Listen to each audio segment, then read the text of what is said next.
Assalamualaikum warahmatullahi wabarakatuh.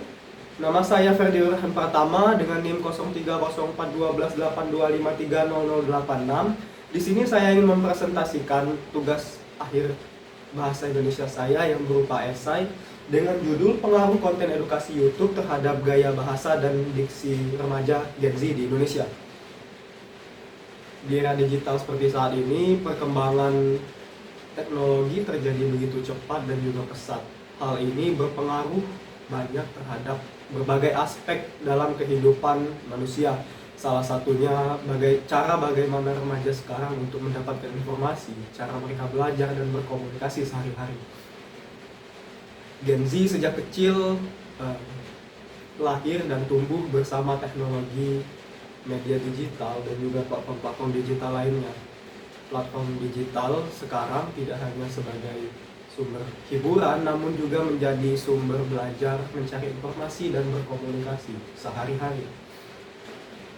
Salah satu media digital atau platform digital yang berpengaruh besar dalam hal ini adalah YouTube. YouTube sendiri berdasarkan data laporan dari Data Red Portal memiliki sekitar 139 juta pengguna di Indonesia, yang dimana mayoritas pengguna angka tersebut berasal dari kalangan generasi muda di Indonesia. YouTube yang awalnya hanya sebagai media hiburan, lama-kelamaan seiring perkembangannya waktu bermunculan berbagai macam konten-konten lainnya, salah satunya adalah konten edukasi. Remaja-remaja Gen Z saat ini banyak menghabiskan waktu untuk menonton konten-konten edukatif tersebut yang mengakibatkan banyaknya waktu mereka bersama kreator tersebut. Hal ini bukan hanya informasi yang disampaikan kreator melalui konten, namun juga secara tidak sadar para remaja tersebut juga menyerap bagaimana cara kreator tersebut menyampaikan informasi atau pendapatnya, bagaimana cara kreator tersebut bertutur, lalu juga diksi-diksi baru yang diucapkan oleh kreator tersebut. Nah, hal ini dapat mempengaruhi pola bahasa pada remaja Gen Z karena dilakukan secara terus-menerus dan berulang.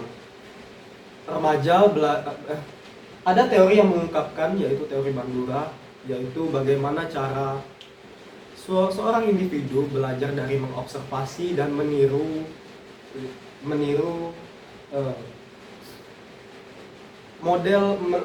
terhadap model perilaku di lingkungan sekitarnya. Yang dimana dalam konteks YouTube ini, kreator konten dijadikan sebagai model perilaku dan penonton mengamati, meniru dan mengulangi apa informasi yang sudah diberikan. Dengan adanya pengulangan terus-menerus ini, lama-kelamaan para penonton akan merasa bahwa hal tersebut sebagai hal yang wajar. Lalu ada faktor lain selain dari peniruan dan pengulangan tadi, yaitu munculnya kedekatan emosional antara kreator dan juga penonton. Nah, hal ini dijelaskan oleh Bain dalam konsep perceived intimacy atau kedekatan semu melalui internet walaupun tidak pernah bertemu secara langsung. Kenapa penonton bisa memiliki kedekatan emosional? Karena konten kreator biasanya menyampaikan informasi atau membuat konten-kontennya menggunakan kata-kata atau diksi-diksi yang dianggap keren, lalu memiliki pola yang terstruktur, lalu gaya bertutur yang santai dan juga mudah dipahami, yang menyebabkan para penonton menganggap bahwa apa yang dilakukan oleh kreator tersebut layak untuk ditiru. Selanjutnya, para penonton menganggap bahwa konten kreator tersebut memiliki wawasan yang luas, cara bertutur yang bagus, dan juga memiliki struktur pola pikir yang runtut. mereka menjadikan kreator tersebut sebagai figur dalam acuan pola bahasa, sehingga mereka cenderung untuk menerapkan bagaimana cara kreator tersebut dalam berkomunikasi yang secara tidak langsung akan mempengaruhi juga terhadap pola bahasa seorang remaja. Lalu didukung juga oleh format YouTube dibandingkan dengan platform lainnya. YouTube sendiri biasanya memiliki durasi video mulai dari rentang 10 hingga 20 menit atau bisa juga lebih, yang memungkinkan kreator untuk menyampaikan informasi, menyampaikan pesan-pesan dengan lebih lengkap dan juga lebih runtut tentunya. Hal ini sangat berpengaruh terhadap perkembangan pola bahasa dari seorang remaja, karena mengingat mereka menggunakan banyak waktu bersama konten-konten tersebut.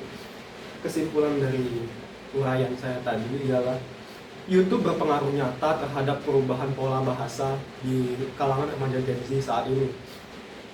Paparan berulang, lalu hubungan emosional yang tercipta antara kreator dan juga penonton, serta kreator yang dijadikan sebagai figur panutan dalam acuan pola bahasa sehari-hari, yang tentunya menjadi dasar yang kuat atas perubahan-perubahan yang terjadi saat ini. Ditambah lagi format YouTube yang mendukung, yang memiliki durasi yang panjang dibanding platform-platform lainnya, yang memungkinkan para kreator untuk memberikan informasi secara lengkap dan juga runtut, sehingga pola bahasa atau pemilihan diksi, gaya bahasa, atau lainnya itu yang berkaitan dengan linguistik dari seorang remaja dapat terpengaruh atau berubah. Begitu saja presentasi esai dari saya. Saya ucapkan terima kasih. Wassalamualaikum warahmatullahi wabarakatuh.